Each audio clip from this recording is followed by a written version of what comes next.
It began with a sound no one could ignore, a baby's cry, faint and desperate, echoing from a house everyone in the neighborhood tried to avoid.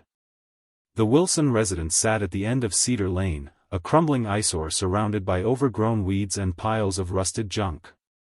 For years, neighbors whispered about the strange couple who lived there, Mary Wilson and her partner David Cole, but few dared to knock on their door. That afternoon, 9-year-old Evan Miller, who lived next door, was chasing his dog when he heard the wail. It was high-pitched and raw, not the normal cry of a fed and comforted baby. Evan hesitated, peering through the broken fence toward the darkened house. The sound grew louder. He ran home and shouted for his mother. Moments later, Karen Miller rushed over. The front porch was littered with trash, and the air smelled of rot.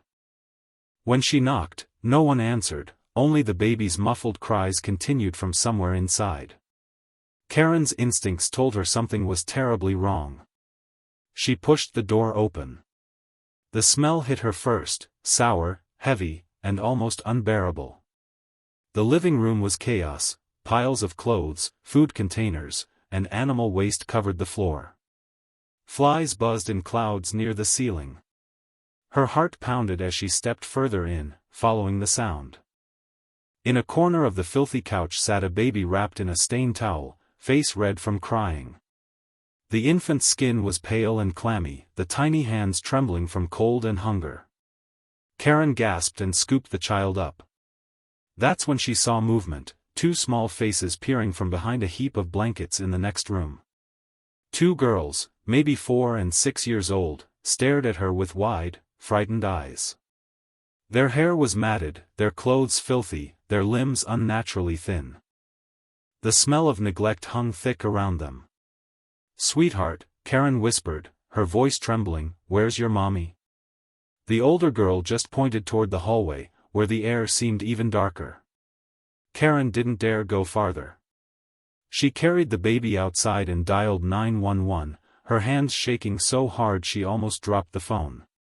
Within minutes, patrol cars and an ambulance arrived.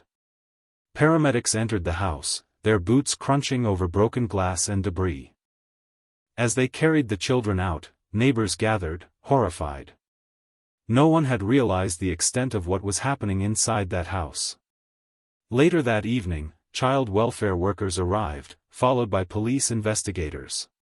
What they found inside shocked even the most seasoned officers: rooms stacked with garbage, rotting food, and cages containing malnourished pets.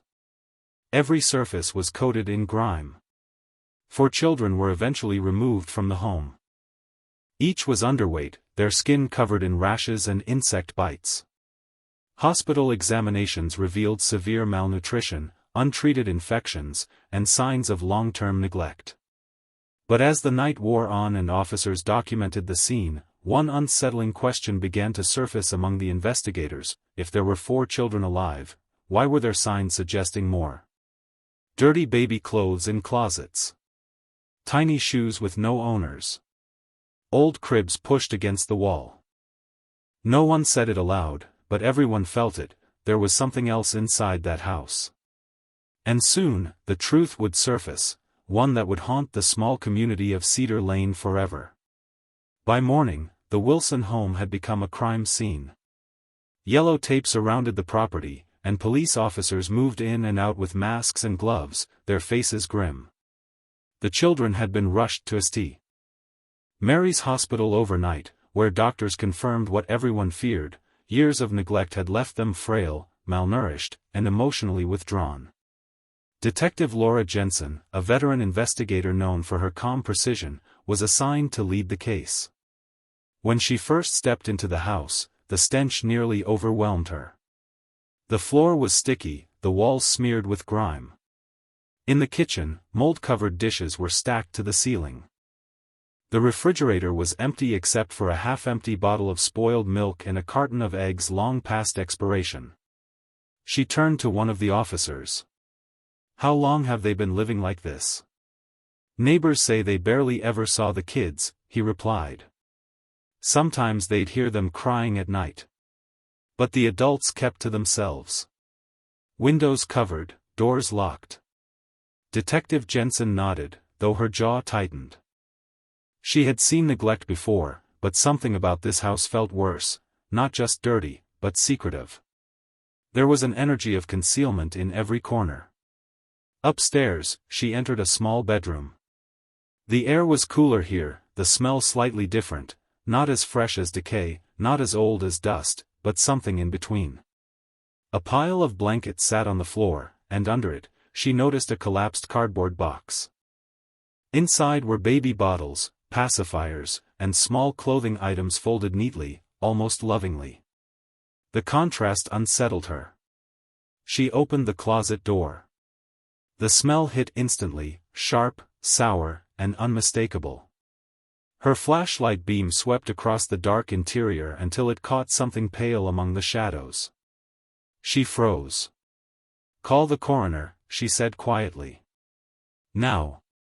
Within an hour, the coroner's team had uncovered the decomposed remains of an infant wrapped in an old sheet. Forensic experts confirmed the child had been there for months. Shock rippled through the investigation unit, but what came next was worse. 2 more closets, 2 more hidden bundles. 3 infants in total, each at different stages of decomposition. The house fell silent as the team worked. Even the most hardened officers struggled to keep their composure. Detective Jensen stepped outside to catch her breath. The gray morning light washed over the overgrown yard, where the cries of the rescued children still echoed faintly from the ambulance parked nearby. She looked at the neighbors, pale, stunned faces pressed against fences, and knew the story spreading among them would never fade. By afternoon, Mary Wilson, 32 years old, was located and brought in for questioning. She appeared detached, her long hair unbrushed, her clothes wrinkled and stained. Her partner, David Cole, 40, was also taken into custody. Inside the interrogation room, Mary sat motionless for nearly 10 minutes, eyes fixed on the table. When Detective Jensen finally spoke, her tone was gentle but firm. "Mary, we found the babies in your home. Can you tell me what happened?" Mary blinked slowly. "They were mine," she whispered. Her voice trembled but carried no emotion. "I didn't tell anyone I was pregnant. I had them at home, when no one was around. They were so small. They didn't cry much. I didn't know what to do." Detective Jensen leaned forward. "Why didn't you call for help?" Mary shook her head, tears finally spilling. "I was scared. I thought people would take my other kids away. So I kept them there. I couldn't bring myself to." She stopped, covering her face. David, in another room, claimed ignorance. "I didn't know about any babies," he insisted. "She never told me she was pregnant. I worked odd jobs, came home late. I thought she just got heavier. I didn't know." But police weren't convinced. The conditions of the house showed years of neglect, and both adults had allowed it to happen. When news of the discovery reached the public, the town of Cedar Lane was consumed with outrage. How could anyone live so close and not realize what was going on? Parents who once let their children ride bikes past the Wilson house now whispered apologies for never intervening. And yet, behind closed doors, many admitted the same truth: they had heard things, smelled things, noticed shadows in the windows. But they didn't want to get involved. That guilt would linger long after the house was empty. The following days brought a tense stillness to Cedar Lane. Reporters gathered near the police barricades, their microphones pointed at the crumbling house that had become the center of a nightmare. The smell of decay had faded slightly, replaced by the sterile scent of bleach as crime scene cleaners worked under quiet supervision. Detective Laura Jensen sat at her desk surrounded by files, photographs, and statements. Each document told a story of neglect so prolonged it was difficult to grasp. 4 surviving children, all malnourished. 3 deceased infants hidden in closets. A house filled with animals left to starve. And 2 adults, Mary Wilson and David Cole, whose stories never quite matched. She opened the social services file next. Inside were years of reports. Neighbors had made calls. Teachers had written concerns. A nurse once filed a complaint about the children's frequent illnesses. But every time, the follow-up visits had ended the same way. The family seemed cooperative, and the case was closed. Jensen sighed. They slipped through every crack, she muttered. Her partner, Detective Mark Rivera, leaned against the doorway. You think the prior visits could have stopped this? She glanced up, eyes tired. If someone had looked a little closer, maybe. They both knew hindsight was easy, but the reality weighed heavily. The tragedy hadn't come out of nowhere. It had been building quietly, behind those boarded windows, for years. At the county medical examiner's office, forensic results confirmed what investigators suspected: the 3 infants had been born alive. There were no clear signs of physical harm, but all showed evidence of severe neglect immediately following birth. The coroner's voice was calm but grim during the briefing. Each newborn likely died within hours.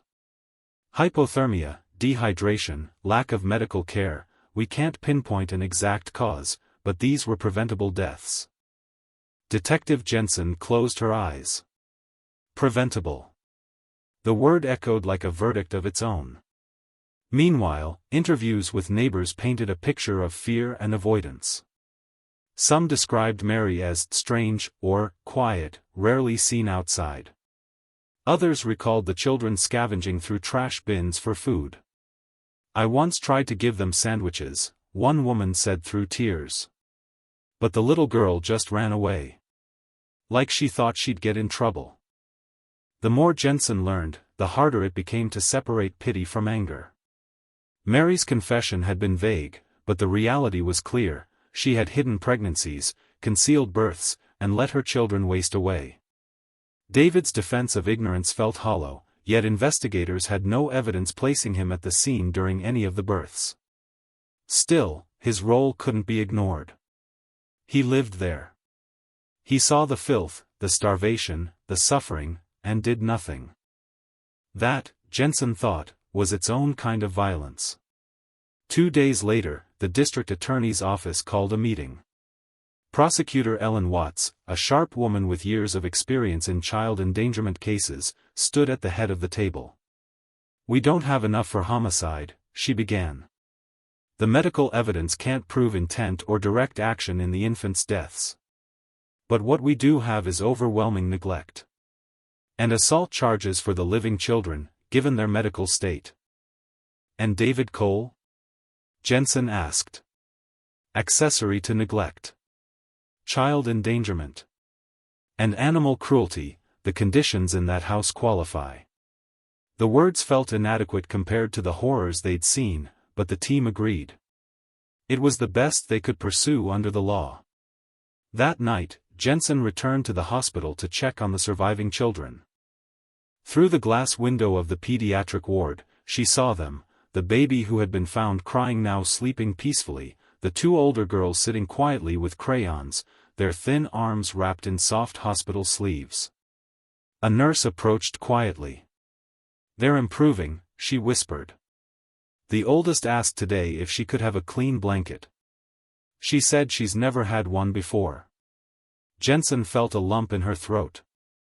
Outside, the autumn sun dipped behind the trees, casting long shadows across the hospital lawn. The case was far from over, but already, it had exposed not just one family's collapse, but the failure of an entire system meant to protect them. And while justice would come, it would never feel like enough. In the days that followed, the Wilson case became a national headline. News crews lined the street, describing the house of neglect in grim detail, while opinion pieces debated who bore the most blame: the mother, the partner, or the system that had failed to intervene. Inside the county jail, Mary Wilson sat alone in her cell, her once quiet world now illuminated by fluorescent light and the constant hum of security doors. Her demeanor changed little since her arrest. She rarely spoke, ate minimally, and spent most of her time staring at the floor. When detectives or lawyers asked her questions, her answers were soft, detached, and disturbingly calm. Detective Laura Jensen returned for another interview. She needed details, about the births, the timeline, the children's care. "Mary," she began gently, "you told us you were scared. But 3 babies were found. That means you went through this more than once. Why didn't you reach out for help?" Mary's eyes flickered briefly, then lowered again. "It just happened," she whispered. "I didn't plan for it. They came too soon. I thought I could take care of them, but I couldn't." Jensen leaned forward. "And David? Did he know?" A long pause. Mary's fingers tightened around the fabric of her jumpsuit. "No. He never asked. I didn't want him to see. He'd just say we couldn't handle more mouths to feed. He already said that about the others." Her words carried a mixture of shame and resignation, but no clear remorse. Jensen noted every syllable, feeling the familiar frustration of a case that offered more confusion than clarity. When Jensen interviewed David Cole, his story remained the same: total ignorance. "I worked construction, odd hours," he insisted. "I barely slept at that place. Mary handled the kids. I thought she was doing her best, but, yeah, things got bad. I didn't think it was that bad." Jensen didn't believe him. "You never noticed your children starving? The animals dying? The smell?" He shifted in his chair, avoiding her gaze. "I just tuned it out." It was perhaps the truest thing he'd said. Meanwhile, prosecutors continued building their case. Investigators combed through old welfare reports, text records, and medical files, revealing a disturbing pattern, a history of missed opportunities. Social workers had visited the home twice before, noting clutter but no visible danger. Each report ended with the same phrase: "No immediate risk observed." Detective Jensen studied those lines late one night at her desk. No immediate risk. The words mocked her. If that was the standard, how many other families were slipping through unnoticed? When the forensic lab results arrived, they added one more devastating truth: all 3 deceased infants were genetically related to Mary and David. Despite his claims, David was the father of each one. Confronted with the evidence, David dropped his head into his hands. "I didn't know," he muttered. "She never told me." Jensen's voice hardened. "You didn't want to know." He said nothing more. As autumn deepened, the case drew attention from advocacy groups demanding accountability from the local child services department. Protesters gathered outside the courthouse holding signs that read, "Protect the innocent," and "No more missed warnings." But beyond the outrage, there was a quieter grief that settled over the community, a collective sense of guilt. Neighbors brought flowers to the chain-link fence in front of the demolished house, leaving teddy bears and notes that simply said, "I'm sorry we didn't see." Inside the hospital, the surviving children were slowly healing. Nurses reported the youngest baby gaining weight for the first time in weeks, while the older 2 began speaking softly to each other again. They no longer flinched when adults entered the room. Detective Jensen visited once more. The oldest girl, Sophie, looked up from her coloring book. "Are we going home soon?" she asked. Jensen hesitated, unsure how to answer. "You're going somewhere safe," she said at last. "Somewhere clean, with people who'll take care of you." Sophie nodded, her small hand gripping the crayon a little tighter. "Can I bring my sister?" "You'll all stay together for now," Jensen promised, though she knew it wasn't certain. As she left the hospital, the detective caught her reflection in the glass: tired eyes, creased forehead, the weight of too many unanswered questions pressing down. Mary's silence hid the truth of how long she'd been living in darkness, and David's indifference had allowed it to spread. But even as charges were filed and evidence sealed, Jensen couldn't shake the feeling that the real tragedy went deeper, that this was not just one mother's failure, but everyone's. By the time winter arrived, the case had become one of the most talked-about trials in the state. The courthouse overflowed each morning with journalists, locals, and curious onlookers who wanted to witness the proceedings against Mary Wilson and David Cole. Snow dusted the steps outside, but the air inside the courtroom was stifling, charged with anger and disbelief. Mary entered quietly each day, her thin figure almost swallowed by the orange jumpsuit. She avoided eye contact with the crowd, her hands clasped tightly in front of her. David followed, looking equally drained but defiant, glancing toward reporters as if daring them to misquote him. Judge Eleanor Briggs, a seasoned jurist known for her composure, presided over the case. The charges were clear: severe child neglect, assault, and multiple counts of cruelty to animals. But the public wanted something more, they wanted murder. Yet prosecutors knew the evidence could not support it. The cause of the infants' deaths could not be proven beyond a reasonable doubt. The courtroom fell silent as District Attorney Ellen Watts began her opening statement.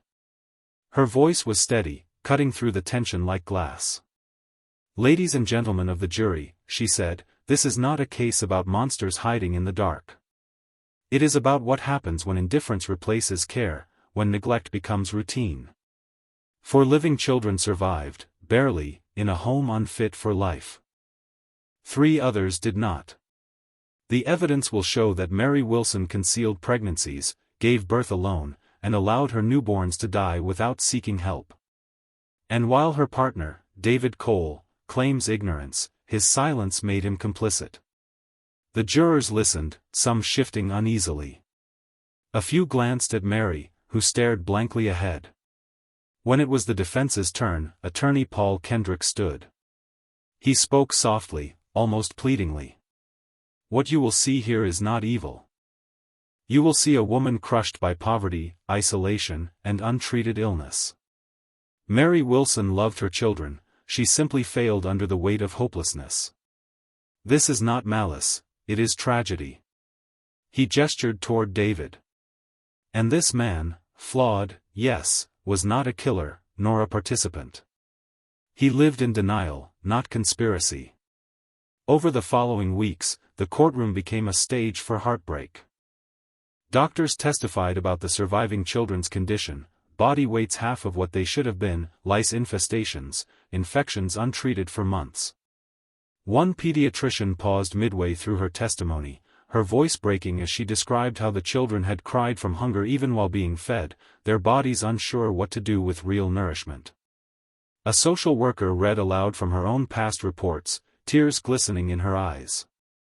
"I should have done more," she whispered. "I thought the situation was stable." When the coroner took the stand, the room fell utterly still. There were no signs of external injury, he explained, but all 3 infants were born alive. Their lungs expanded. They breathed air. That means they could have survived, if someone had helped them. The prosecution's closing argument left the room in silence. "These babies did not have to die in darkness," said Ellen Watts. "The older children did not have to beg for food or sleep beside empty cribs. Every adult who stepped into that house and looked away shares a piece of the blame. But today, the law asks you to hold accountable those who lived there, those who had the power to act and chose not to." When the verdict was read 2 weeks later, the tension was unbearable. Mary Wilson was found guilty of severe neglect, child endangerment, assault, and animal cruelty. The jury could not reach a consensus on any form of homicide. The judge sentenced her to 25 years in prison, noting that her pattern of silence and concealment led directly to the suffering of her children.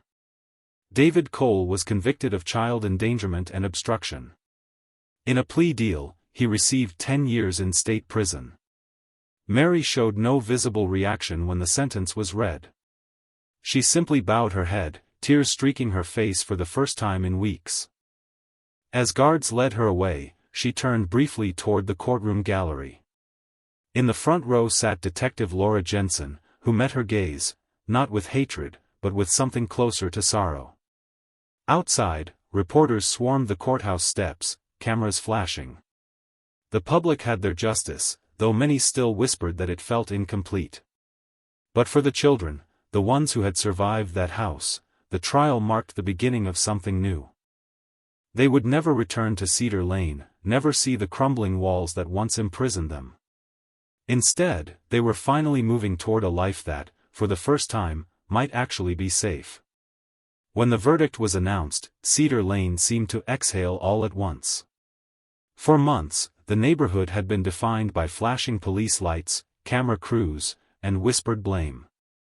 Now, with Mary and David behind bars, the house that had once held so many horrors stood silent, boarded up, fenced off, and waiting for demolition. Detective Laura Jensen returned one last time before it was torn down. The front steps creaked beneath her boots, and the cold wind carried the faint scent of mildew and damp wood. Through the broken window, she could still see fragments of the family's life, a cracked photo frame, a child's shoe half buried in dust, and a wall marked by faded handprints. The silence felt heavier now than it had during the investigation. She wasn't there for evidence anymore. She came because she couldn't stop thinking about what had been missed, the years of warnings that went unanswered. When the bulldozer finally arrived a week later, neighbors watched quietly as the old house came down. It didn't fall dramatically, it collapsed inward, like it had been waiting to disappear. As the dust rose and settled, there was a sense of release, but also shame. The surviving children were now wards of the state. Sophie and Maya, the two eldest girls, were placed with their mother's sister in another county. The baby, named Grace by her foster parents, remained under medical care until she was strong enough for adoption. The oldest boy, Ben, found placement with a foster family known for working with trauma survivors. Social services vowed to do better. A full internal review was launched, and several caseworkers were reassigned. New policies were written, new training programs started, but Detective Jensen had seen enough bureaucracy to know change would come slowly, if at all. She visited the children once, months after the sentencing. Sophie recognized her immediately, running up with a cautious smile. "You came back," she said. Jensen nodded. "I wanted to see how you were doing." The girl's eyes were brighter now. She proudly showed the detective her new backpack and the crayon drawings taped to the refrigerator. "Aunt Julie says we get to go to school soon." "Real school." "That's wonderful," Jensen replied softly. "You're very brave, Sophie." As she drove away that afternoon, she couldn't shake the image of Sophie's smile. It was small, fragile, but it was hope, something that hadn't existed on Cedar Lane for a long time. Meanwhile, in the county prison, Mary Wilson adjusted to her new reality. She attended counseling sessions twice a week and kept mostly to herself. Other inmates called her the quiet one. She rarely spoke about her past, but when she did, it was only to say, "I didn't mean for them to die." David Cole, serving his sentence in a separate facility, spent his days working in the prison maintenance crew. He, too, avoided conversation. In his letters to his lawyer, he wrote about wanting to rebuild his life, someday, though there was no mention of the children he'd left behind. Months later, the town held a small memorial service at a local park. 3 white markers stood side by side beneath a tree, representing the infants who never had names. Community members brought flowers, soft toys, and handwritten notes that said, "Rest now, little ones." Detective Jensen attended quietly, standing at the back. As the pastor spoke, snow began to fall, soft and silent. For a moment, she closed her eyes and let it cover the sound of grief. Cedar Lane was changing, new families were moving in, repainting homes, planting gardens. The Wilson property had been cleared and fenced off, the soil turned over for safety. But no one built there again. The lot remained empty, a quiet space where people sometimes left candles when they passed by. For Jensen, the case lingered like a bruise she couldn't forget. It wasn't just about what had been done, it was about what hadn't. The missed signs. The ignored calls. The silence that let tragedy grow. Yet amid the guilt, there was something else, the faint, stubborn belief that even the smallest act of care could change a life. And for those 4 children, it already had.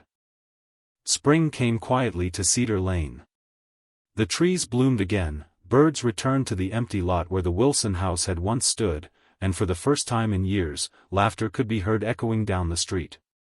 New families had moved in, trying to give life back to a place that had long been haunted by silence. But for those who remembered, the past still lingered, a shadow beneath every fresh coat of paint.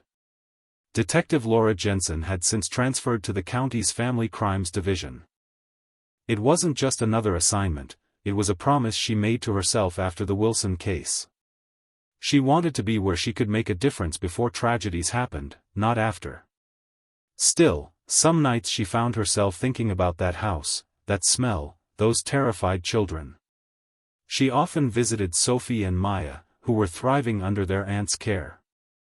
Sophie had started 2nd grade, proudly bringing home drawings of sunshine and flowers instead of the dark, jagged shapes she used to make in therapy. Maya, smaller and quieter, was learning to read, her favorite word so far being safe. The baby, Grace, had been adopted by a young couple in a nearby town. Jensen had seen a photo once, a bright-eyed child with a toothless smile, sitting in a garden surrounded by tulips. The image stayed with her, a reminder that even out of horror, something good could grow. As for Ben, the oldest, his foster parents had described him as resilient but cautious. He rarely spoke of his past, yet he loved fixing things, small toys, broken radios, anything that could be made to work again. He says he wants to be a builder, his foster father had told Jensen with a smile. He wants to make homes where everyone's warm. Jensen had smiled at that, though her heart ached quietly. Meanwhile, Mary Wilson served her sentence in the state correctional facility. Reports from prison staff described her as compliant, even polite, but emotionally distant. She attended mandatory therapy sessions but rarely engaged. When asked if she wanted to write to her surviving children one day, she declined. "I don't know what I'd say," she murmured once. "They're better off forgetting me." David Cole finished his first few years of sentence with little incident. Rumors spread that he planned to move out of state after release, start a new life under a different name. But even if he succeeded, the stain of what happened on Cedar Lane would follow him wherever he went. In time, the town stopped talking about the case openly, but it was never forgotten. Teachers, doctors, and neighbors began to look a little closer at the children in their care. Calls to social services increased, not out of fear, but out of awareness. The tragedy had changed people in quiet, lasting ways. Detective Jensen drove through Cedar Lane one afternoon, years later. The lot where the Wilson house had stood was now covered in grass. A wooden bench sat under the oak tree, with a small plaque that read, "For the children who taught us to listen." She sat there for a while, watching the sunlight spill through the branches. The sound of wind chimes drifted from a nearby porch, mingling with the distant laughter of playing kids. For the first time in a long time, she felt peace, fragile, but real. In her mind, she saw the faces of the 4 who survived, and 3 who hadn't. Their stories were no longer confined to the sadness of that house. They had become something more, a reminder that tragedy is not only about what is lost, but also about what can be learned. When Jensen finally stood to leave, she whispered softly into the breeze, "They'll never forget you." And with that, she walked away, leaving behind the empty lot that had once held so much darkness, now just a quiet, sunlit piece of earth, where life, at last, had begun again. In the end, the Wilson case was not only about suffering, but about awareness, about the lives saved when someone finally listens, and the strength of children who survive the unimaginable. The past could not be rewritten, but the future, perhaps, could be rewritten in their name.